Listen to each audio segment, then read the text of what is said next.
sampaikan sabdamu. Sembunyikan hamba di balik salib. Dalam nama Yesus. Haleluya. Amin. Ambil Alkitab, ambil catatan. Baru di episode sebelumnya saya bicara tentang jaga hati dengan segala waspada.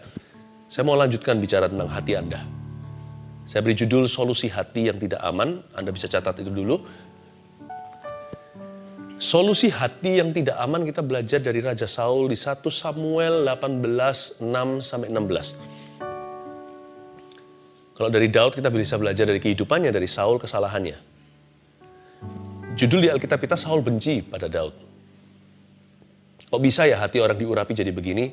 Nah kita lihat kejatuhan itu erosi. Gak semata-mata datang tiba-tiba. Semua itu adalah pergeseran yang teratur. Prosesnya ada. Nah, hati yang tidak aman itu bahaya. Dimulai hanya dengan itu Saul bunuh diri. Dimulai dengan sesuatu sesederhana itu, Saul tidak diselamatkan. Dia binasa. Dia termasuk golongan orang-orang yang binasa. Jangan remehkan perasaan gelisah. Karena gelisah itu ada akarnya. Nah, kalau akarnya itu hanya sekedar perasaan saja nggak apa-apa. Tapi kalau ada akar yang lebih serius gimana? Kadang-kadang gejala, simptom yang ada pada tubuh kita itu menunjukkan ada penyakit yang serius. Gak selalu sih, kadang-kadang ya cuma biasa. Tapi jangan remehkan, makanya tetap harus ke dokter untuk lihat kan ini penyakit apa, didiagnosa. Tapi kalau Alkitab itu lebih hebat dari MRI manapun juga. Dia bisa membelah, memisahkan sumsum dan tulang. Jadi kita langsung tahu sebenarnya ini masalahnya sesungguhnya di mana. Nah, mari kita sekarang operasi hati sebab saya rindu lewat saat teduh ini hidup Anda sungguh-sungguh sejahtera. Jadi jangan sampai ada roh gentayangan lagi. Bukan setan maksud saya, hati penasaran. Ayat 6, solusi hati yang tidak aman. Tetapi pada waktu mereka pulang perang. Ketika Daud kembali sesudah mengalahkan orang Filistin itu, keluarlah orang-orang perempuan dari segala kota Israel menyongsong Raja Saul sambil menyanyi dan menari-nari dengan memukul rebana, dengan bersukaria dan dengan membunyikan gerincing. I think that's a beautiful thing. You and I must agree. Harusnya kita sepakat itu hal yang baik, bukan? Pulang perang, Tuhan memberikan kemenangan. Saul pulang sama Daud, disongsong perempuan-perempuan kota Yerusalem. Sambil nyanyi-nyanyi, menari-nari dengan memukul rebana, mereka bersuka cita, bukan hanya merayakan pahlawan mereka memuji Tuhan. Harusnya nggak apa-apa kan?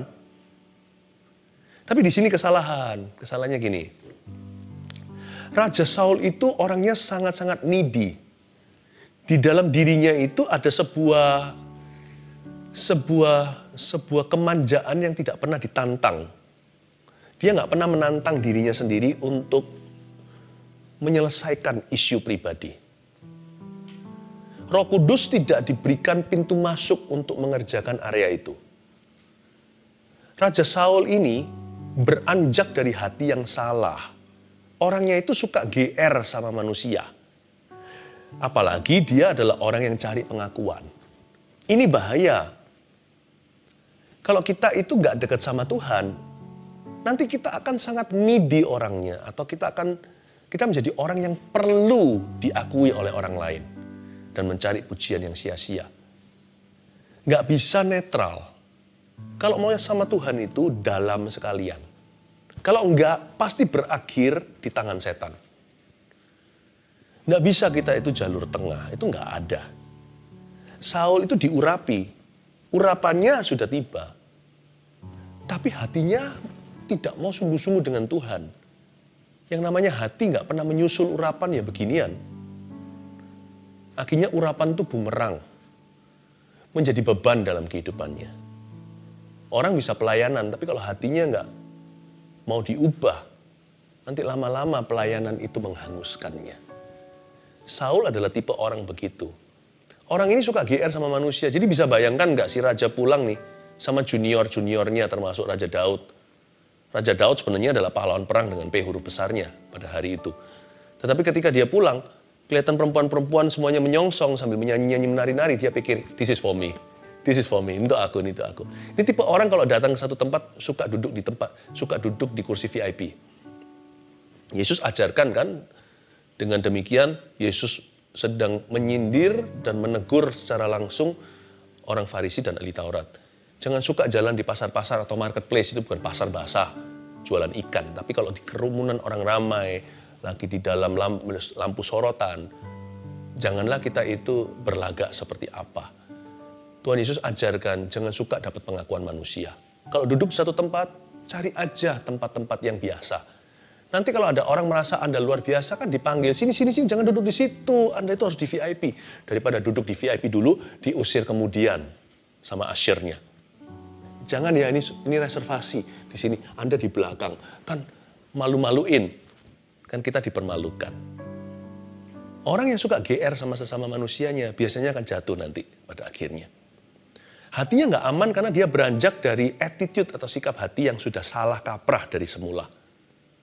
Andai kata dia tidak menanti-nantikan mengharapkan pujian dari manusia, dia nggak akan di ayat berikutnya tersinggung luar biasa.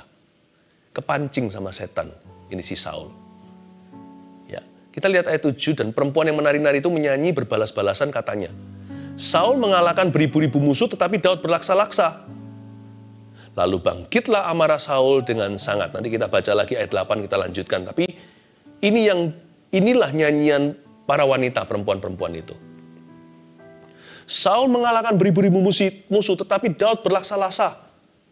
Lalu marahlah Saul dengan amat sangat. Mestinya ya, di kalimat pertama dia harus berhenti. Saul mengalahkan beribu-ribu musuh, tetapi Daud berlaksa-laksa. Gak apa-apa, orang berhak muji siapa. Tuhan itu, kalau kita ikut Tuhan sungguh-sungguh, yang penting kesaksian Roh Kudus, bukan kesaksian manusia. Dan Saul sangat sensitif, apalagi itu keluar dari wanita. Dia dikalahkan oleh juniornya di mata perempuan. Laki-laki biasanya sama laki-laki kalau keluar sih nggak ngerasa gimana. Tapi kalau ada wanita di tengah-tengah mereka, semua mereka lebih jaga tutur kata. Perempuan bisa membawa Hawa, makanya Adam dan Hawa, si perempuan namanya Hawa. Perempuan itu betul-betul seolah-olah secara figuratif. Mereka itu bisa membawa Hawa di tengah laki-laki. Andai kata Saul dipuji, Saul dan Daud dipuji dengan perbandingan yang tidak imbang ini oleh sesama pria, mungkin dia masih oke-oke aja. Tapi perempuan, dia merasa betul-betul terpukul sekali. Karena kalau dia di hadapan wanita kan dia harus ganteng, harus gagah. Dia harus jadi alpha male. Kalau singa itu di kandang dia satu-satunya singa jantan. Dengan brewoknya yang di sebelah sini yang lainnya semuanya adalah singa-singa betina. Saul merasa ini dia dipermalukan secara publik atau secara umum. Orang ini nggak bisa kuasai emosi.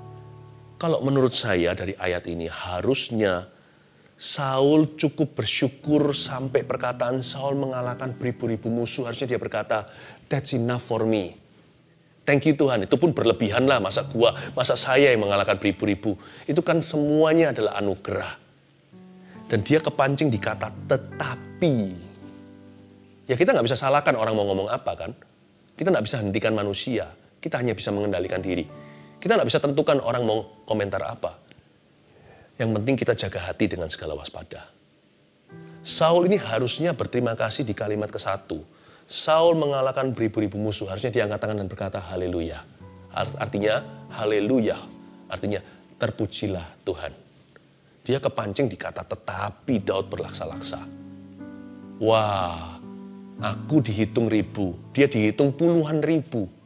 Kok begitu? Lihat lubang donatnya, dia lupa, dia juga dapat donat. Malah dia dapat sebutan pertama, Saul beribu-ribu. Harusnya pikiran positifnya gini, karena aku pukul ribu-ribu, Daud gampang hajar berlaksa-laksa. Dia harusnya bangga dengan achievement atau pencapaian daripada juniornya. Dia harusnya bisa menaruh sukacita pada kemenangan orang berikutnya. Dia tidak merasa itu saingan. Harusnya loh, dia lebih bangga di ribu. Karena ribu itu adalah perintisan. Ribu itu pendobrakan. Dia yang buka jalan. Dia kepancing di kata tetapi Daud berlaksa-laksa. Siapa bilang kalau kita itu diberikan apa yang kita inginkan atau semua doa kita dijawab, kita itu akan puas? Enggak. Harusnya Saul itu cukup berterima kasih, dia dipakai untuk mengalahkan ribuan musuh. Ada hamba 1 talenta, ada hamba 2 talenta, ada hamba 5 talenta. Saya bangga dengan 2 talenta, yang satu memang kan nggak keruan, dia sembunyikan talenta di bawah tanah.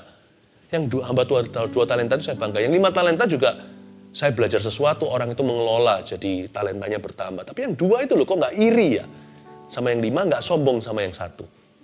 Orang yang bisa melihat dia dengan Tuhan saja, nggak usah lihat spion-spion kiri kanan. Thank you Tuhan, aku dikasih 2. Aku nggak iri sama yang 5, aku nggak merasa bangga sama yang 1. Aku kerjakan bagianku. Mind your own business. If you want to grow, mind your own business. Kalau hatimu mau sejahtera, mind your own business. Kalau kita mau betul-betul damai di dalam hidup ini, urusi urusan sendiri. Maksud saya urusi urusan sendiri itu bukan berarti kita nggak peduli sama sesama. Lu, gua. Lu urusan lu, saya urusi urusan saya. Enggak begitu. Kalau itu kita harus saling melayani, saling mengangkat beban satu dengan yang lainnya. Urusi dirimu sendiri artinya urusi hatimu. Jangan lengket hati itu, jangan needy, jangan clingy. Saul mengalahkan beribu-ribu musuh, harusnya dia 2 talenta. Not bad bukan? Lumayan itu understatement. Lumayan itu perkataan yang terlalu merendahkan. Luar biasa loh itu, bunuh ribu. Itu nggak main-main. Nggak ada Saul, nggak ada Daud. I hope orang tua tidak merasa saingan dengan anak-anaknya. Dan juga jangan bodoh-bodohkan anaknya ya. Ada orang tua yang begitu, Roh Kudus barusan beritahu. Kamu, papa. Orang muda zaman ini, orang papa zaman dulu. Ya lain lah, Pak. Lain lah. Ya, papa juga nggak menghadapi musuh-musuh anak muda sekarang. Beda. Anak muda sekarang bisa percaya. Anak-anak muda sekarang itu luar biasa. Saya ngomong gini bukan berarti yang anak muda besar kepala. Tapi anak muda bisa percaya sekarang itu apapun juga ada 1001 opini. Kita sekali internet, Google, segala macam pandangan. Zaman dulu, apa yang diturunkan ya itu. Jadi jangan pernah berkata gitu terhadap anaknya. Tetapi juga kalau lihat anak kita, jangan dijatuhkan. Tapi kalau anak kita juga diangkat oleh Tuhan, mari kita bangga. Jangan memuji diri sendiri, biarkan orang lain memujimu. Tidak ada apa-apa, tidak ada aku. Biar orang yang ngomong sendiri padamu. Urusi sendiri. Saul itu hatinya nggak aman. Solusinya di mana nanti kita akan temukan ya. Ayat berikutnya, ayat 8. Lalu bangkitlah amarah Saul dengan sangat. Dan perkataan itu menyebalkan hatinya. Saya mikir, kenapa? Sebab pikirnya, kepada Daud diperhitungkan mereka berlaksa-laksa, tetapi kepada aku diperhitungkannya beribu-ribu. Ini memang betul-betul di dalam hatinya ada roh yatim piatu. Mendingan jadi yatim piatu beneran, tapi hatinya itu hati anak. Anak bapak. Lihat itu, kepada aku dihitung berlaksa-laksa. Kepadanya dihitung beribu-ribu. Akhir-akhirnya, jabatan raja itu pun jatuh kepadanya. Wah, di titik ini dia buka lubang besar kepada roh jahat. Tapi belum sampai kesurupan. Mari kita pelajari sesuatu. Tanda awal kalau hati kita sudah menjauh dari Roh Kudus itu apa? Hatinya mudah tersinggungan. Coba kita bercermin sekarang. Kalau kita mulai gampang tersinggung atau tersinggungan, itu bisa jadi urusan kita bukan sama manusia loh, meskipun manusia yang menyinggung kita. Tapi kalau kita tersinggungan, itu pratanda bahwa sebenarnya yang terjadi adalah, itu sebenarnya adalah sebuah tanda bahwa hubungan kita dengan Tuhan sudah mulai jauh. Bagaimana kita tahu kalau terjadi kemunduran rohani? Harus ada tanda bukan? Lewat cerita ini, tanamkan. Supaya kita bisa ingat sendiri. Ada orang berkata kalau asam uratnya sedang kambuh, kakinya bengkak. Ada orang yang berkata kalau kolesterolan, aduh sini semuanya pegel di belakang ini, pundaknya kayak tebal. Nah dari mana kita tahu kita mulai mengalami kemunduran? Kemunduran secara roh. Yaitu kalau hati kita mulai tersinggungan. Itu tanda awal seseorang menjauhi Roh Kudus. Di saat itu harusnya Saul sudah peka. Tapi sayang sekali Saul sudah putus hubungan dengan Samuel, mentornya. Orang ini sudah nggak bisa diajak bicara. Nah, ayat yang ke-9, sejak hari itu maka Saul selalu mendengki Daud. Garis bawahi kata mendengki. Setelah hatinya mudah tersinggungan, lama-lama orangnya jadi orang yang kepahitan. Kata dengki itu bukan berarti mengingat kesalahan orang lain. Itu memori. Saya juga masih ingat kesalahan orang lain kok. Cuman gak masuk hati. Karena Roh Kudus jaga. Saya menjaganya dengan Roh Kudus. Dalam segala waspada, saya lakukan bagian saya yang kecil, Roh Kudus lakukan bagian yang terbesar. Dengki itu bukan berarti mengingat kesalahan orang lain, tapi merasakan kesalahan orang lain, apalagi orang nggak bersalah. Dia benci. Di sini di titik ini mulai masuk roh jahat satu kaki. Setan mulai merasuk hatinya. Dimulai hati tersinggungan, lama-lama jadi bawaan, terus menerus diterusin. Tiba-tiba dia berubah menjadi orang yang sangat bitter, pahit. Dia jadi seorang hater gitu loh. Hater of life, hater of himself. Sebenarnya yang dia benci adalah diri sendiri. Ayat 10, keesokan harinya, nggak perlu babi ibu, nggak perlu bulan depan, nggak perlu 1 tahun lagi. Keesokan hari, roh jahat yang daripada Allah itu berkuasa atas Saul, sehingga dia kerasukan di tengah-tengah rumah. Sedang Daud main kecapi seperti sehari-hari, adapun Saul ada tombak di tangannya. Ayat 10, hati-hati ya. Roh jahat daripada Allah, apakah roh jahat Allah itu kasih kita roh jahat? Bukan, ini maksudnya gampang kok. Ketika seseorang mundur dari Roh Kudus, dia pasti akan kena roh najis. Sudah gitu aja, nggak ada jalur tengah. Jadi roh jahat yang daripada Allah, cara orang Yahudi, cara orang Israel berpikir tentang alam roh di zaman Samuel, Daud, sangat simpel sekali. If you are not with the Holy Spirit, you will be with an unholy spirit. Udah gitu aja. Jadi maksudnya itu roh jahat yang daripada Allah, artinya karena orang ini meninggalkan Allah di dalam hatinya, otomatis yang ngisi vakum atau kekosongan, hampa jiwa adalah roh jahat. Maksudnya in the absence of God is the presence of demons. Roh jahat yang daripada Allah itu artinya karena Allah absen, maka roh jahat yang tiba. Roh jahat yang daripada Allah. In his absence. Nggak perlu tunggu 1 tahun. Berapa hari bahkan. Keesokan hari. Tamu tak diundang si setan mengetuk rumah dan masuk ke hatinya. Dia kerasukan di tengah-tengah rumahnya. Dan ketika roh jahat mulai tiba, dia menghancurkan Saul at the prime of his life. In the prime. Bayangin, di tengah-tengah rumah itu bukan hanya bicara di tengah-tengah istana. Dia dipermalukan betul-betul. Tadi dia hanya paranoid aja, aku dipermalukan secara publik. Sekarang dia dipermalukan beneran. Di tengah-tengah rumah raja itu selalu spotlight. Di situ dia menimbang-nimbang juga urusan-urusan yang dibawa kehadirannya oleh rakyatnya. Dan bukan hanya itu, segala sesuatu yang di tangannya harusnya jadi berkat, dia harus jadinya protektor atau pelindung umat. Malah dipakai untuk pembunuhan. Ayat 11, Saul melemparkan tombak itu.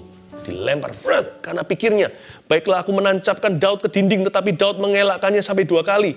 Untung sekali Daud tidak membalas. Dia hanya mengelakkannya sampai 2 kali. Hati-hati, kalau Anda dan saya menghadapi situasi tertentu, cerdik seperti ular itu ada batasnya. Tulus seperti merpati itu adalah remnya. Ada 1 poin itu, Tuhan tuntun Daud untuk bisa menyelamatkan diri. Termasuk dengan Raja Filistin, nantinya dengan siapa dan siapa. Dia selalu punya jalan. Tapi Anda harus tahu, ada hal-hal tertentu itu harus stop di sana, tidak boleh berlebihan. Hati yang aman seperti Daud akan tahu batasnya. Dia tahu bahwa dia harus bisa menjaga dirinya. Dalam konteksnya Daud beneran bukan hanya jaga hati tapi jaga nyawa. Tapi dia tidak membalas. Saya bangga dengan Daud. Dia tidak angkat tombak atau pedang dan balas sang raja. Tapi saya juga bersyukur, saya bisa belajar banyak. Daud ini orangnya, dia mengelak dari sampai 2 kali, berkali-kali. Artinya Daud itu seseorang yang bisa take care of himself ya.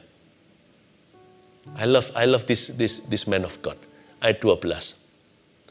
Ini mulai kacau nih, Saul mulai kacau. Saul menjadi takut kepada Daud. Lucu ya. Harusnya Daud takut sama Saul. Siapa yang pegang tombak? Daud pegang kecapi. Gak tentu orang itu gagah perkasa luarnya. Secara fisik pegang harta, atau posisi bahkan, atau pengaruh. Gak tentu di hatinya gak ada rasa takut.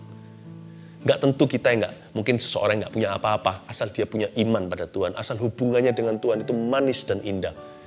Biasanya malah justru orang seperti itu pas-pasan mungkin. Mungkin sedang dirudung masalah, tapi hatinya tak kenal rasa takut. Our eyes, mata kita bisa menipu. Ada banyak trik-trik seperti magic.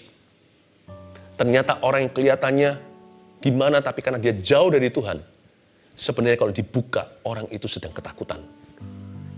Tapi seseorang yang seolah-olah hidupnya itu ya begitu. Masalah bertubi-tubi, tetapi hanya dekat Allah saja aku tenang. Daripadanya lah keselamatanku, hanya Dia gunung batuku dan kekuatanku. Aku tidak akan takut dan tidak akan goyah selama-lamanya. Dia gunung batuku. Tetapi karena dia dekat dengan Tuhan, hidupnya itu loh ditata demikian dekat dengan tata Allah. Kalau Anda buka, kalau saya dan Anda bisa lihat apa yang ada di balik tubuhnya, di dalam hatinya, Anda akan lihat seorang yang super damai sejahtera, tidak takut apa-apa maupun hari esok. Saul menjadi takut kepada Daud. Who fears who? Siapa memerintah? Dia raja. Daud itu apa? Tapi Saul kok malah takut sama Daud? Itu gimana? Karena Tuhan menyertai Daud. Itu dia. Sedang daripada Saul ia telah undur. Perkataan sedang daripada Saul ia telah undur menunjukkan jika hidup Saul pada titik ini sudah kacau balau. Kasihan sih sebenarnya. Apa boleh buat, tapi itu pilihannya. Sebab itu, Saul menjauhkan Daud dari dekatnya dan mengangkat dia menjadi kepala pasukan 1000. Kelihatannya bagus ya, diangkat ya. Oh no, not really. Sehingga ia berada di depan dalam segala gerakan tentara. Nah, ayat 13 ini tipuan mata. Tapi di sini kita bisa belajar kalau orang itu hatinya salah, keputusannya semua akan salah. Terutama keputusan besar dalam hidupnya. Saul menjauhkan Daud dari dekatnya salah, itu wrong military strategy. Daud itu mengokohkan seluruh Israel, bahkan kerajaan Saul juga. Saul menjauhkan Daud dari dekatnya. Kalau Anda punya tentara jagoan, gagah perkasa, ahli strategis, yang bisa memenangkan segala perang, mau perang rimba, perang kota, perang hutan, perang gerilya, atau perang terang-terangan, bisa menang semuanya. Kalau saya jadi Saul, saya akan jadikan bodyguard-nya raja. Tapi Saul menjauhkan Daud dari dekatnya. Dan Saul mengangkat dia menjadi kepala pasukan 1000, kelihatannya bagus. Tapi dengan motivasi supaya dia berada di depan dalam segala gerakan tentara, dengan harapan Daud akan lebih mudah mati di dalam medan pertempuran. Hati yang gak aman itu akan membuat setup jadi setback. Aset jadi liabilitas. Kalau hati kita gak aman, segala sesuatu yang Tuhan berikan sebagai berkat, kita anggap itu kutuk. Lalu yang kita anggap sebagai kutuk. Tetapi sebenarnya kutukan yang sesuatu yang Tuhan bilang jangan, itu justru yang kita kejar dan kita jadikan. Bahaya, terbolak-balik. Keputusan besarnya akan salah. Mungkin orang itu smart berbisnis, mungkin orang itu pandai bergaul, mungkin orang itu koneksinya banyak. Tetapi lihat ya, dalam keputusan besar hidupnya, dia akan kecele dengan keputusannya sendiri. Bagi orang yang tidak aman hatinya, makanya orang yang tidak aman hati itu bahaya sekali. Solusinya bukan di perkantoran, bukan kita masuk ke ruang rapat kita. Hati yang gak aman itu solusinya hanya di dalam hadirat Allah. Karena itu ada orang yang berkata gini, apa gunanya sih doa? Apa gunanya menyanyi-nyanyi seperti ini, memuji-muji Tuhan, baca Alkitab apalagi? Apa gunanya? Gunanya di sini, saudaraku. Karena ada hal-hal tertentu yang berkenaan dengan hati. khususnya rasa aman di dalam jiwa, itu nggak bisa diperoleh lewat rapat direksi atau dengan koneksi siapapun. Itu hanya ada di atas lututmu, kau temukan damai sejahtera. Dan itu nanti yang akan menentukan pilihan-pilihan hidupmu. Hatimu yang akan menyelesaikan masalahmu. For the secure, segala bagi orang yang aman, setback kayak Daud mau dilempari di Siklak, tapi malah justru menjadi kemenangan, dia bisa putar balikkan keadaan. Bagi orang yang aman dalam Tuhannya, segala sesuatu yang sifatnya sebuah tes atau ujian menjadi testimoni atau kesaksian. Tapi orang-orang yang hatinya tidak aman sama Tuhan, orang seperti itu akan menjadikan semua berkat kutukan. Nggak hanya itu aja, Saul kan mengangkat dia jadi kepala pasukan 1000. Sekilas seolah-olah dia mengangkat Daud. Orang-orang yang tidak aman diri itu susah untuk tulus hati. The insecure, it's very hard, almost impossible for the insecure to be sincere. Bagi orang-orang yang tidak aman dalam Tuhan dan tidak aman hatinya, orang demikian akan susah, hampir mustahil untuk bisa jadi orang yang tulus. Ketulusan itu suatu produk yang dia tidak miliki. Mereka akan kelihatan seolah-olah memberi, padahal di dalam pemberiannya mereka mengambil lebih banyak daripada yang mereka berikan. They seem to give, but what they are really doing is taking away from you. Jadi seolah-olah dia diangkat jadi kepala pasukan, padahal maksud hati Saul adalah untuk membunuh dia. Susah jadi orang yang tulus di hadapan Allah kalau hatinya tidak aman. Saya jadi ingat Mazmur berkata gini, sebenarnya Tuhan itu baik kepada orang-orang yang tulus hati. Susah untuk mengalami kebaikan Allah. Ayat 14, Daud berhasil di segala perjalanannya, sebab Tuhan menyertai dia. Inilah berkat orang-orang yang aman. Dia berhasil dalam segala perjalanan. Tuhan terus sertai. Lucu ya, setiap senjata ditempa lawan Daud gak berhasil. Kok bisa ya? Setiap senjata yang ditempa melawan kita bukan hanya gak berhasil, tapi justru jadi peluru keberhasilan kita. Di set up begini untuk menjatuhkan dia, malah jadi kebangkitannya. Diatur supaya dia itu tersungkur, malah justru dipromosikan Allah. Susah melawan orang yang disertai oleh Tuhan. Jangan bingung untuk melawan. Jangan bingung untuk bela diri. Kejar penyertaan Allah. Dengar lagi. Itu saja yang kau perlu. Kejar penyertaan Tuhan. Bukan pengakuan manusia. Bukan apa kata orang. Tapi apa kata firman. Hidupmu tidak tergantung dengan opini. Hidupmu tergantung pada penentuan ilahi. Dialah gunung batu. Jangan cari kerikil.